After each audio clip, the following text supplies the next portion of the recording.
Hello friends, welcome back to my channel इनोवर। आशा करी আপনারা সবাই ভালো আছেন। তো আজকে আমি নোনালিশের প্রিপারেশন দেখাচ্ছি। নোনালিশ কিন্তু কলকাতায় পাওয়া যায় না, কিন্তু আমি আমার মাকে বলেছিলাম যখন তুমি আসবে তখন তুমি নোনালিশটা অবশ্যই নিয়ে আসবে। তো মা নোনালিশটা নিয়ে এসেছে আগরতলা থেকে। নোনালিশটা হচ্ছে ড্রাই ইলিশ, যেটা আমরা নোনালিশ বলি। তো এই নোনালিশটা কিন্তু স্কোয়াশ এবং আলুর সাথে দারুণভাবে ম্যাচ করে। তো আজকে আমি যেহেতু স্যাটারডে রান্নাবান্নায় নেমে পড়েছি, যদিও ভীষণ গরম, কলকাতায় ভীষণ গরম, মানে সে আর বলার মতো নয়, তথাপিও আমাকে তো রান্না করতেই হবে। এবং শনিবার রবিবারই আমি একটু রান্না করতে টাইম পাই, বাকি দিনগুলোতে আমি একদমই টাইম পাই না। তাই আজকে আমি ভাবলাম যে নোনালিশ আর স্কোয়াশ আলু দিয়ে একটি ঝোল করব। তো চলুন দেখি কি করে আমরা নোনালিশ স্কোয়াশ আলু দিয়ে কারিটা তৈরি করি। তো সেই জন্য আমাদের পেঁয়াজ দরকার, একটু 2 কোয়া রসুন, লঙ্কা, সেটা আমি পেস্ট করে নিলাম। এবং নেওয়ার পরে আমি মশলাকে কষাবো। কষানোর পরে আমি তরকারিগুলো দিয়ে দেবো। কিন্তু তার আগে আমাদের যেটা করতে হবে, নোনালিশগুলোকে ফ্রাই করে নিতে হবে। নোনালিশ কিন্তু একটু বালি বালি থাকে, তাই আমাদের কি করতে হয়, ওটা গরম জলে অনেক সময় চুবিয়ে রাখতে হয়। যখন পরিষ্কার করে ধুয়ে নেব তারপরে আমাদের ওটা হালকা শ্যালো ফ্রাই করে নিতে হবে। তো শ্যালো ফ্রাই করে নেওয়ার পরে এখন আমি আবার সেম কড়াইয়ে একটু তেল দিয়ে দিলাম। এখন আমি মশলা যেটা বানালাম সেটা হচ্ছে পেঁয়াজ বাটা, একটু লঙ্কা বাটা, আর 2 থেকে 3টি কোয়া রসুন বাটা, বাস এতটা মশলা দিয়ে আমরা আজকে এই নোনালিশ স্কোয়াশ আলুর তরকারিটা তৈরি করে নেব। খেতে কিন্তু দুর্দান্ত। যারা শুটকি খায় না, শুটকি মাছ খায় না, তাদের জন্য হয়তো একটু প্রবলেমেটিক হতে পারে, কিন্তু যারা শুটকি মাছ খেতে ভালোবাসে তাদের জন্য এর থেকে ভালো বোধহয় আর কিছু নেই। মাংসের থেকেও এটা খুব দারুণ রেসিপি। আমার তো বাবা খুব ভালো লাগে। তো মশলাটাকে চটপট কষিয়ে নিচ্ছি। মশলাটা কষানো হয়ে যাওয়ার পরেই আমি কি করব, ভেজিটেবলগুলো খুব ভালোভাবে ধুয়ে নিয়েছি। স্কোয়াশ এবং আলুটাকে মশলার সাথে অনেক সময় কষিয়ে নেব। কষিয়ে নেওয়ার পরে আমি পরিমাণ মতো জল দেব, এবং জল দেওয়ার পরে যখন স্কোয়াশটা এবং আলুটা ভালোভাবে নরম হয়ে আসবে, সেই সময় আমি সেই নোনালিশ শুটকি মাছটা অ্যাড করে দেব। তো মশলাটা দেখতেই পাচ্ছেন ভালোভাবে কষে গেছে। এখন আমি ভেজিটেবলসগুলো সব অ্যাড করে দিচ্ছি। ভেজিটেবলস বলতে এখানে আমি অন্য ভেজিটেবলস নিইনি, স্কোয়াশ এবং আলু নিয়েছি।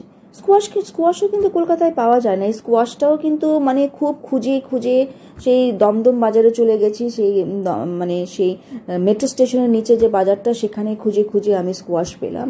আর স্কোয়াশ ভেজিটেবলটা কিন্তু আমার খুব প্রিয়। আমি অনেক ভেজিটেবল খাই না, সত্যি কথা বলতে, আর আমার ছেলেমেয়েরা তো ভেজিটেবল খাই না। তো স্কোয়াশ ভেজিটেবলটা যেহেতু আমি খুব ভালোবাসি, দেখুন স্কোয়াশ ভেজিটেবলটা আমি নিয়ে এসেছি। আর নোনালিশের সাথে কিন্তু এই স্কোয়াশটা দারুণভাবে ম্যাচ করে। তো দেখুন, যেই জলটা স্কোয়াশ এবং আলু থেকে বেরিয়ে আসবে, সেই জলটা দিয়েই কিন্তু এই স্কোয়াশ এবং আলুটা সিদ্ধ হয়ে যাবে। তাই গ্যাসের আঁচটা কমিয়ে দিয়ে আপনারা ঢেকে দিন। দেখুন অনেকটাই নরম হয়ে গেছে। এই যে রেসিপিটা, এই শুটকি মাছ যে নোনালিশ স্কোয়াশ এবং আলু, একদম গরম গরম স্টিম রাইসের সাথে যদি আপনারা পরিবেশন করে খেতে পারেন, মানে দুর্দান্ত। শীতকালে কিন্তু রেসিপিটা খুবই সুস্বাদু লাগে, যদিও গরমকাল এখন, হ্যাঁ এসি রুমে বসে খেয়ে নেবেন, কি আর করা যাবে। এত গরম কলকাতায়। অনেকদিন ভাবছি যে বৃষ্টি কবে আসবে, তখন হয়তো আমি রান্না করব, কিন্তু দেখছি সে বৃষ্টি আর আসছে না। তাই আমি ডিসাইড করলাম, যা বাবা, বৃষ্টি তো আর আসবে না, আমি এখনই রান্নাটা করে নিই। তো এই যে জল অ্যাড করে দিলাম, এবং যখন জলটা ফুটে আসবে তখন নোনালিশগুলো অ্যাড করে দিয়ে আবার ঢেকে দেব। তো খুব কুইক রেসিপি, এটা বেশি সময় লাগে না, খুব তাড়াতাড়ি হয়ে যায়। এবং ভাতের সাথে যদি এই রেসিপিটা আপনারা করে খান, তাহলে আমার মনে হয় না যে মাছ, মাংস, ডিমের কোনো প্রয়োজন আছে। আমার একদমই কিছু লাগে না। আমি মাছ মাংস খুব খেতে ভালোবাসি না। তো আমার এই কারিটা রেডি হয়ে গেছে। এখন আমার ছেলে মেয়েরা কিন্তু এই শুটকি মাছ একদমই খায় না, না আমার ছেলে খায় না আমার মেয়ে খায়। তাই ওদের জন্য ভাবলাম অল্প একটু চিলি চিকেন বানাই। এবার চিলি চিকেন বানানোর জন্য আমি একটু লঙ্কা চপ করে নিলাম, একটু পেঁয়াজ মোটা মোটা করে কেটে নিলাম, ক্যাপসিকাম নিলাম, এবং কিছু মাশরুম ছিল আমার কাছে। আমি সেই জংশন থেকেই মাশরুমগুলো নিয়ে আসি। তো সেই মাশরুম আবার আমার মেয়ে খুব খেতে ভালোবাসে, আমার ছেলে আবার খেতে ভালোবাসে না। তো ভাবলাম যে চিকেন আর মাশরুমটা দুটো একসাথেই মিশিয়ে রান্না করি, মেয়ে নয় মাশরুমটা খাবে, ছেলে নয় চিকেন খাবে। তো একইভাবে শর্টকাট প্রসেসে কি করে ওদেরকে খাওয়ানো যায় সেই চিন্তাধারা মাদেরই বের করতে হয়, আর কি করব। সাথে আমি সস নিয়েছি আমি গ্রিন চিলি সস নিয়েছি, হট অ্যান্ড সাওয়ার একটা সস আছে সেই সসটা নিয়েছি, একটু ভিনিগার অ্যাড করেছি আর সয়া সস অ্যাড করেছি, আর একটু রসুন বাটা আর হচ্ছে আপনার আদা বাটা একটু নিয়েছি। এখন ফ্রাইং প্যান নিয়ে নিলাম, খুব অল্প করেই রান্না করব, দুজনের জন্যই রান্না করব, ওদের দুবেলা হয়ে যাবে। আর আমি তো ওই শুটকি দিয়েই খাবো, আমার কাছে ওই শুটকি মাছটা একদম মানে কি বলবো অমৃত মনে হয়।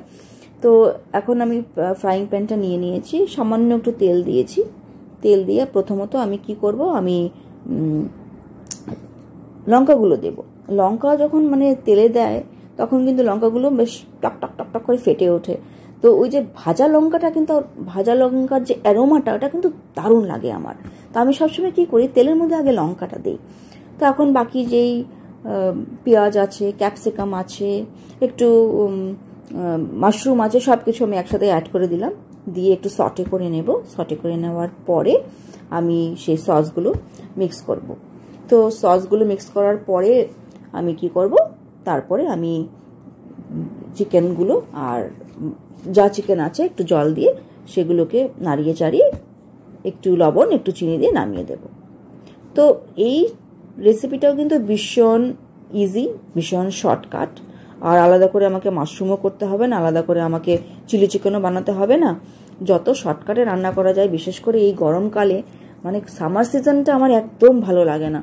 মানে প্রত্যেকবারই মনে হয় সামার সিজনটার সময় আমি কোথাও চলে যাই, মনে হয় একদম পার্মানেন্টলি আমি কালিম্পং, দার্জিলিং এইসব জায়গায় চলে যাই। কারণ জানেন তো আমি ওদিকে ছিলাম, মানে যখন 2000 ইয়ার, যখন ইন দ্য ইয়ার 2000 যখন আমার বিয়ে হয়নি, তখন আমি কালিম্পংয়ে থাকতাম। এবং ওখানকার ওয়েদার, ওখানকার পরিবেশ, ওখানকার ল্যাঙ্গুয়েজ, ওখানকার লোকজন, মানে ওরা ভীষণই ভালো, ভীষণই জেনারেস, ভীষণ ভালো, ভীষণ সরল, যেটা আমি কলকাতায় এসে একদমই পাই না। এখানে কলকাতায় মানে ভীষণ দেখি লোকজনরা ভীষণ কমপ্লিকেটেড।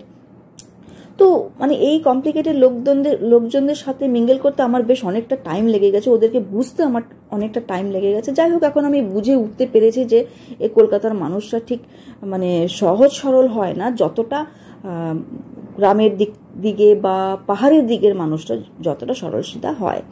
তো যাই হোক, এখন তো আমাকে এই জায়গায় অ্যাডজাস্ট করতেই হবে, যেহেতু আমি আমার পরিবার নিয়ে এখানেই থাকি। মোটামুটি আমি ভালোভাবেই অ্যাডজাস্ট করে নিয়েছি, এবং এখানের লোকরা বেশ চালাক চতুর হয়, আমিও এখন ভালোই চালাক চতুর হয়ে উঠতে পেরেছি। আর নিজে কমপ্লিমেন্ট করছি, কিন্তু না, সেটা ঠিকই, মানে অনেক সময় আমাদের এক্সপিরিয়েন্স, আমাদের বয়সও আমাদেরকে চালাক চতুর করে দেয়, তো হয়তোবা সেটাও হতে পারে।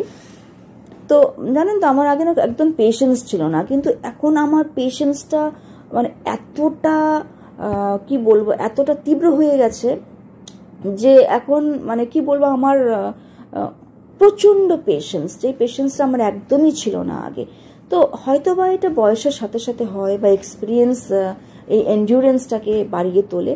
যাই হোক, এটা একটা ভালো কোয়ালিটি, যেটা আমি আমার মধ্যে দেখতে পাচ্ছি, যেই কোয়ালিটিটা আমার ছিল না, এখন আমি দেখতে পাচ্ছি এই কোয়ালিটিটা আমার মধ্যে এসছে, আর আমি সেই জন্য খুবই স্যাটিসফাইড। এই কোয়ালিটিটা অ্যাকচুয়ালি দরকার, আমাদের এন্ডিউরেন্সটা খুবই দরকার। তো এই দেখুন, আমার চিলি চিকেন কথা বলতে বলতে হয়ে গেল মোটামুটি।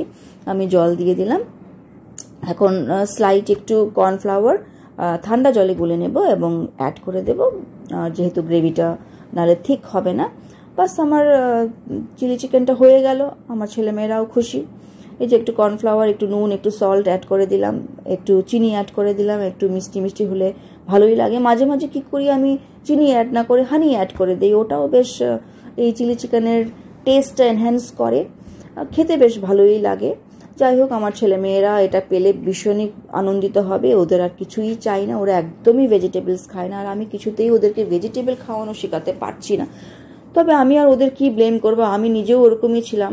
আমি ওই স্কোয়াশ খাই, একটু ভেন্ডি খাই, সেই ভেন্ডি আবার কি করে খাই, সে মানে কুরকুরি করে ভেজে খাই, মানে ভেন্ডি কারি হলে হবে না আমার। তো ছেলে মেয়েদের আর কি বলবো, কচু শাক কিন্তু আমি খেতে খুব ভালোবাসি। তো আমি ভাবছি যে কালকে সানডে, আমি কালকে ইলিশ মাছের মাথা দিয়ে কচু শাক রান্না করব। আর এই কচু শাকের রেসিপিটা আমি আপনাদের শেয়ার করব। কলকাতায় কিন্তু এই কচুর শাকটা খুবই মানে একটি মেন কোর্স হিসাবে বাড়ি বাড়িতে দেখা যায়। তো আমি খুব খুব রেগুলার এই কচুর শাকটা রান্না করার টাইম পাই না। যাই হোক, কালকে সানডে, আমি কালকে সেটা করব। তো বিকালে আমি ভাবলাম বিকালেও কিছু একটা করি। তো বিকালে আমি কি করলাম, একটু লুচি বানালাম, কিন্তু এই লুচিটা আমি একটু অন্যরকম করে বানালাম। জানেন তো, আমি লুচির মধ্যে একটু লঙ্কা অ্যাড করলাম এবং ধনেপাতা অ্যাড করে এটাকে মেখে নিলাম।